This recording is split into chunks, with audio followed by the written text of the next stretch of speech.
novità che fa piacere è sempre quella di ritrovare l'entusiasmo che magari quando sei verso settembre-ottobre è sempre sotto i piedi e poi riappare e quindi la gioia e la felicità del comitato che sta lavorando,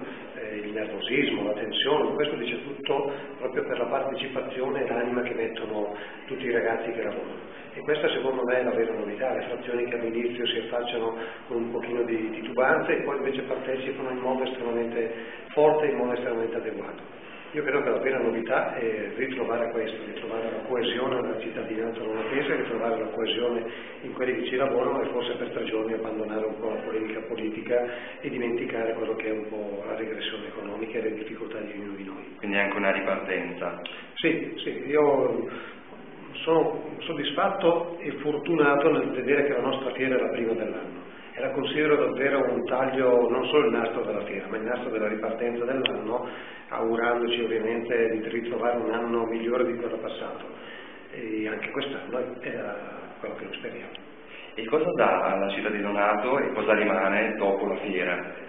Ma guarda, la città di Donato dà questo che dicevo prima, la coesione, il ritrovarci tutti in piazza e quindi ritrovare quel senso di amicizia che probabilmente poi durante l'anno, voi per i problemi quotidiani, voi per le difficoltà che ci sono, pian piano un pochino si perde. Abbiamo l'occasione della festa di San Giovanni Battista, ma non è così sentita come la fiera, per cui a Donato con la benedizione degli animali poi dà un momento estremamente bello, estremamente tenero, estremamente dolce nel vedere i bambini, i ragazzi che portano il proprio canarino, il proprio cagnolino, al di là degli animali di taglia diversa e quindi partecipano in questo senso. Quindi l'amicizia che in un territorio credo sia una base estremamente importante e fondamentale, ritrovarla in una manifestazione